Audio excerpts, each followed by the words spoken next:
Jango Fett looks at his son with stern eyes. He tells the boy, who is just barely 10 years old, "This is not going to end peacefully. A war is about to begin. It is not our war, but we will be caught in the middle of it sooner than later. Remember what I've taught you, Boba. We fight with honor and we die with honor. But it is not your time. You must carry on as my legacy, as the legacy of my mentor, the Mandalore, Jaster." He then tells Boba everything you need is aboard the Slave One. He turns, grabs his Beskar helmet, and begins to walk away, just before Boba stops him. Today on Star Wars Fanatic.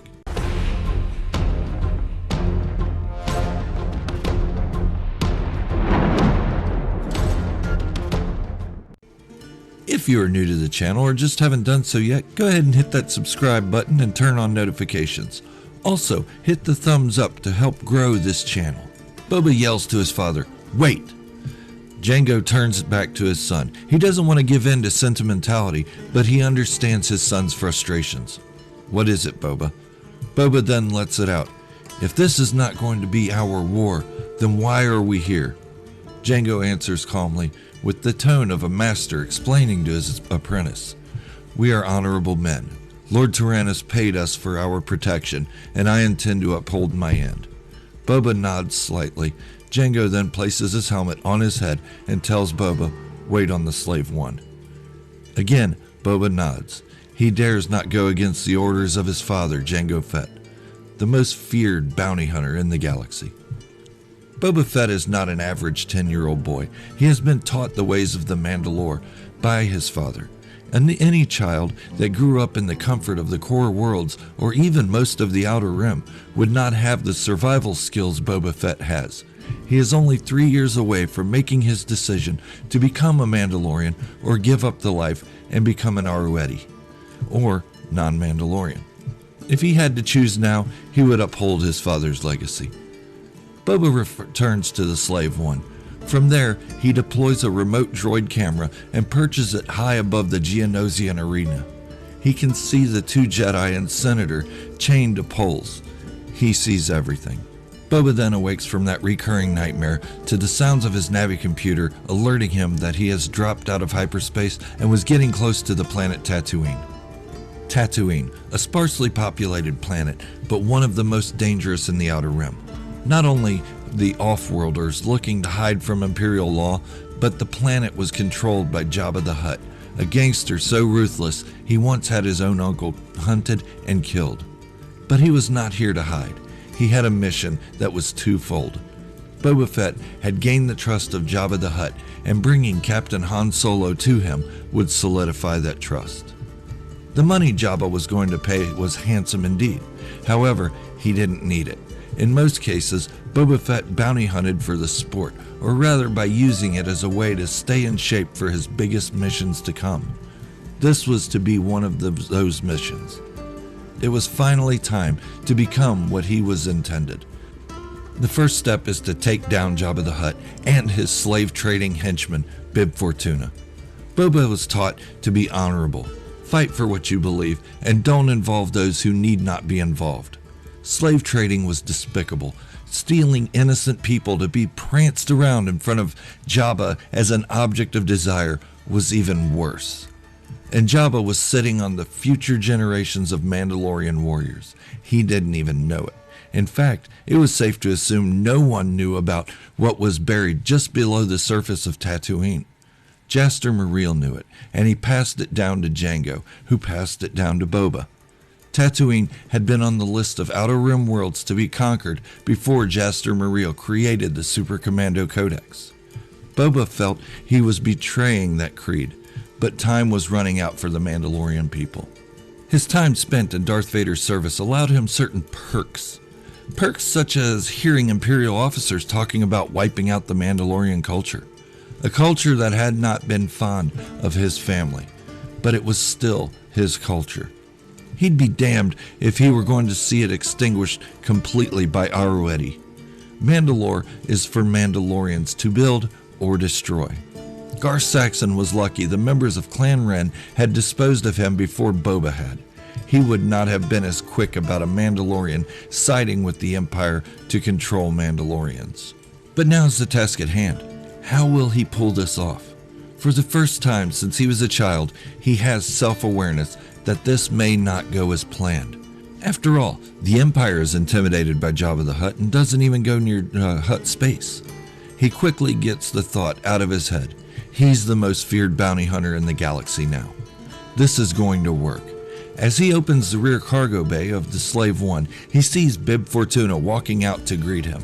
He thinks to himself, how bad would it mess up my plan if I kill him now? Then he chuckles quietly to himself. Did you bring Jabba's prize? Bib Fortuna asks of the bounty hunter in Huttese. Captain Solo is in the cargo hold, and he isn't Jabba's yet, Boba responds. As two guards retrieve the frozen Solo from the cargo hold, Bib Fortuna leads Boba Fett to Jabba the Hutt. Boba Fett would like to kill both of them right now, but that would be impossible. He may complete the deed, but getting out alive would be the problem. Jabba greets him in Huttese. I knew you would be the one to bring me Solo. Boba nods. Solo has friends. They may come looking for him. Jabba acknowledges. Then I will require your services a bit longer. You will be paid well. Boba thinks to himself, perfect. Boba knows Solo's friends have connections and could just destroy Jabba, Bib Fortuna, and the palace if they wanted to. But he thinks they will come on their own in a rescue attempt to keep a low profile for the rebellion. He just can't let them kill Jabba. He must be the one to do that. He has been paid to protect him from outside threat, and that's just what Boba Fett intends to do. Because like his father taught him, he is an honorable man and keeps his duties and commitments.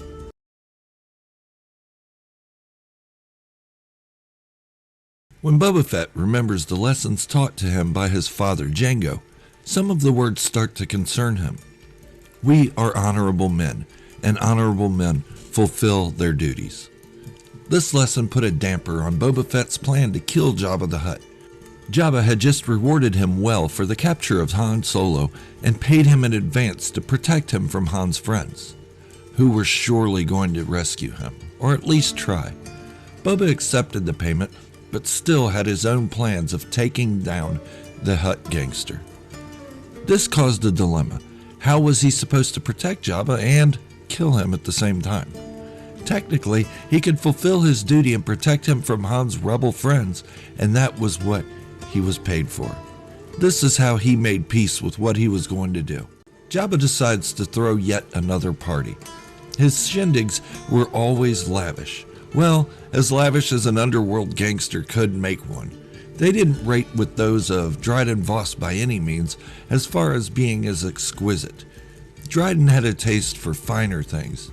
No, Jabba's parties were more of what you would expect from a backwater thug, someone who was born into a family of crime and had been spoiled his whole life.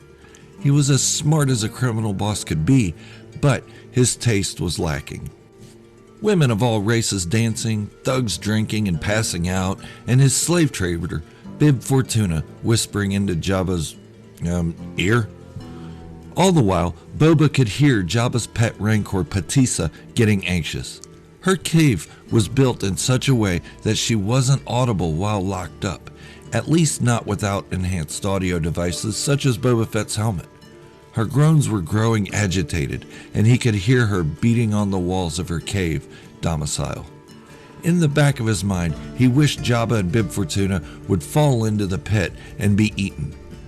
But he knew that couldn't happen. The Rancor had been trained to be fearful for when she even saw Jabba. This great beast of Dathomir would cower at his sight like a womp rat under a Ronto's foot. Bib, on the other hand, was not as safe. Jabba made sure Patissa would get enraged when seeing him, just in case he ever needed to trade up his longtime manservant. But Jabba must have been able to sense his Rancor's unsettled behavior, as he drew his Twi'lek slave closer to him by her chain. Boba Fett knew what was next. And there she went, into the trapdoor. The giant steel door opened, and the poor Twi'lek slave let out a shriek. Then there was silence from below, as all the party cheered. Savage, ruthless. But what could be expected of a spice dealer? As everyone was still excited from the Rancor's feeding frenzy, Boba got a silent notification transmitted from the Slave One. A ship had entered Hutt property. This ship had a scrambler so that its signature couldn't be made out. Boba knew this ship's hardware. This was Bosch. He had been on both the opposing side of Bosch and on different hunts with him. Boba Fett was indifferent to Bosch, but was curious why he was here. Bosch usually worked for the classier side of criminal activity and didn't bother himself with Hutts. Even though the Hutts paid better, it was all about appearance with this bounty hunter. Boba stood silent and didn't alert anyone to the newcomer's presence. He wanted to see what the bounty hunter was up to. So, Boba crept back by a couple of the female band members and waited, just out of the main side of the audience. Then, suddenly a blaster shot and one of Jabba's 2-bit thugs tumbled down the steps to the palace throne room. Boba thought this was odd. Usually Bosch made a quiet entrance to startle his audience. As the bounty hunter descended the staircase, Boba Fett knew right away this was not Bosch. His walk was too feminine, and he had Chewbacca. The first mate to Han Solo had escaped on the Millennium Falcon during the Bespin Uprising. Boba Fett knew this. This imposter was going to make Boba earn the money Jabba had paid him in advance. As Boba watched, Bosch had pulled out a thermal detonator. This made Fett snap to attention and point his rifle directly at the fake bounty hunter. Whomever it was, Boba was impressed. Even though it was all a ruse, he was still impressed at the tenacity. Yet, Boba Fett was not ready to end it. He could have easily killed the bounty hunter and Chewbacca would be free for Jabba to deal with. But he knew this couldn't be the entire plan, and Jabba seemed amused. This works out with Boba's plan. Now Jabba is really distracted. He has Chewbacca, another pet. This could work, but he can't let his guard down now. There is sure to be more. That night, as everyone began to slow down in their drunken activities, Boba told Jabba there was something off about Bosch. He urged him to wait in hiding as the truth reveal itself. And that it did. Boba and Jabba listened as Bosch tiptoed through the palace throne room and to the wall that the frozen Captain Solo hung from. Just as he suspected, an imposter. But not just any imposter, one of the most important members of the Rebel Alliance, Princess Leia Organa herself. This was going to make things a bit more difficult. Boba Fett was always a patient man when his prey was in sight, but he was growing tired of waiting for the opportunity to kill Jabba the Hutt. Another of Jango's lessons came to Boba's mind. Patience, my son. Opportunity will present itself. But what if Boba had missed that opportunity? It was not like him to question his own methods or doubt himself, but this hit was going to be much higher stakes. If done incorrectly, the entire Hutt cartel could come after him, and he would have a bigger price on his head than Han Solo could have ever imagined. Minimal exposure was the name of this job. He needed what was below the surface of Tatooine's sands. He needed the entire planet. This could not be accomplished if Boba ended up on the run. Being the most notorious bounty hunter had its perks and its problems. The next day presented more difficulty than the previous. A Jedi had made his way into the throne room. Not just any Jedi, but the Skywalker kid he had been sent to find just a few years earlier by Darth Vader. When Skywalker's trail had led Boba to Ben Kenobi's dwelling beyond the Dune Sea, Skywalker was there. He put up a good fight and escaped. Now, here he was, stronger in the Force than he was just a few years ago. Before Boba could jump in, Jabba had already hit the trapdoor, activation, and sent Skywalker tumbling into the Rancor's pit. Boba had seen Jedi in action. He had seen them defeat beasts in the Geonosian arena and knew this slow, lumbering giant would fall this day. And that she did, with the thud of her own steel door. Luke was quickly taken into custody by Jabba's guards. Boba was not impressed. Something was still wrong. How could it be so easy to hold a Jedi? He knew of stories of the Mandalorian wars involving Force users, and they had to develop special containers that voided the users' Force powers. Yet, here is young Skywalker. Skywalker. He knew that name. A few years earlier, when Darth Vader had him track the young farm boy, he delivered the name to the Sith Lord. He knew at the moment by Darth Vader's reaction that this was the offspring of Anakin Skywalker, the Jedi general he almost killed along with Mace Windu during the Clone Wars. Darth Vader was hunting Jedi, and this was the son of one of the most powerful Jedi. This puzzle would have to be solved later. The real question is, what does this Jedi have up his sleeve? Whatever it was, Boba had to finish what he came here for, and this sidetrack had to end soon.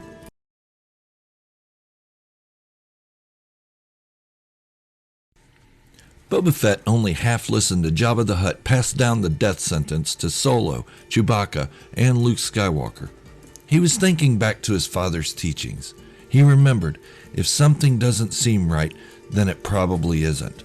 Mind your instincts, young Boba. They will save your life more than you can imagine. He looked around the throne room, the three rebels in front of Jabba, while Leia was chained to Jabba's throne in an outfit that made even Boba embarrassed for the poor girl.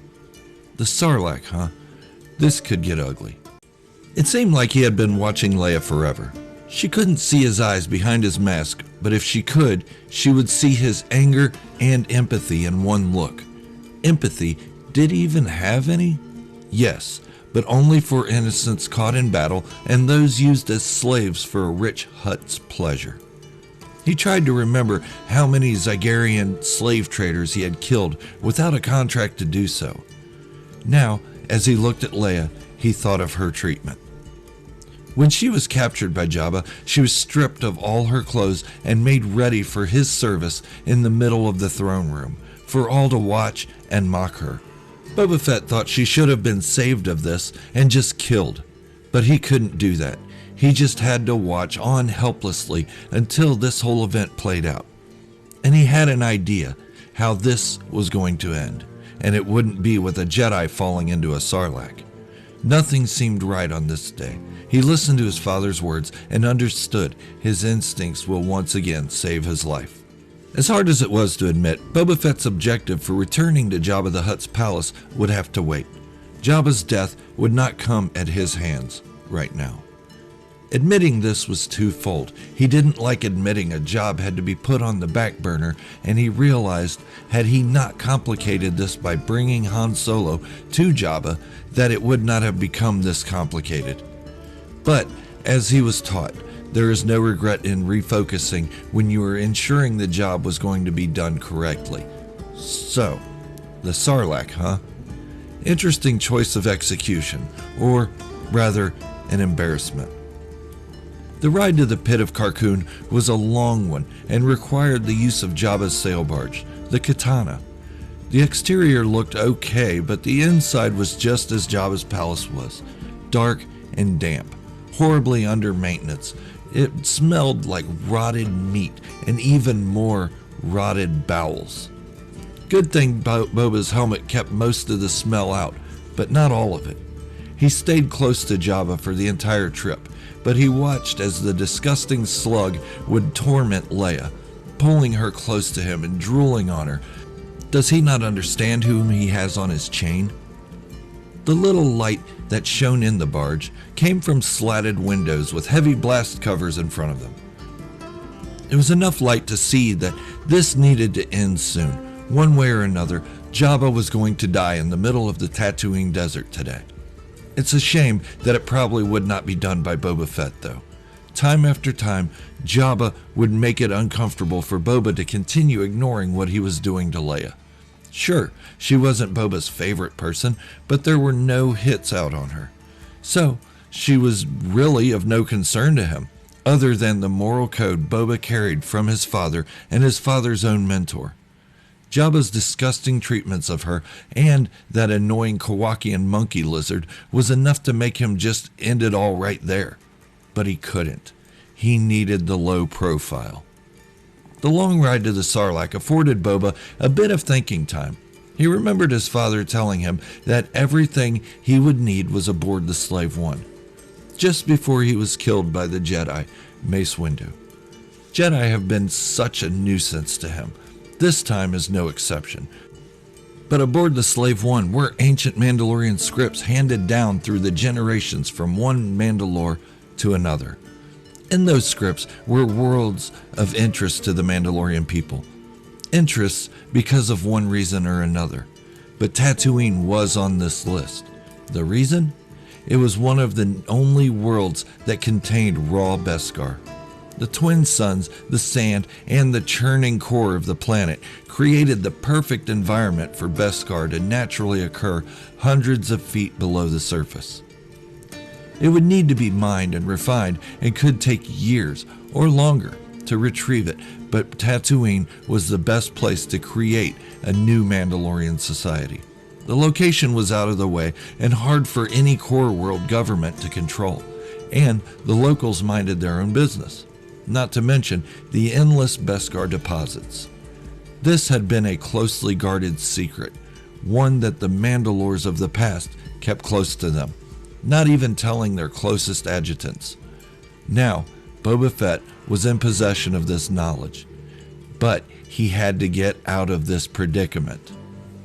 He looked out the slatted window to see Han Solo, Chewbacca, and Luke Skywalker all in shackles aboard the skiff. He thought to himself that it was funny. The last time Boba had encountered Luke Skywalker, the farm boy didn't even know it was him. Boba had blinded him just before the fight. Ironic. True, the kid was not trained as a Jedi yet, but he had that droid with him that caught Boba off guard. He escaped only to be captured by Jabba the Hutt. This was a ruse. All of it. Boba Fett had to think of an escape plan, not a retreat, but a way to regroup. His job is compromised by the rebels that he was contractually obligated to protect Jabba the Hutt from. Boba Fett was not afraid of the outcome, and he just knew he wouldn't get his chance to kill him. If the rebels were to kill Jabba, Boba could not seem like a failure, but at the same time, this could work to his benefit. If the rebels succeed, which they most likely will, then the rest of the Hutt cartel will not be looking for Boba as a suspect.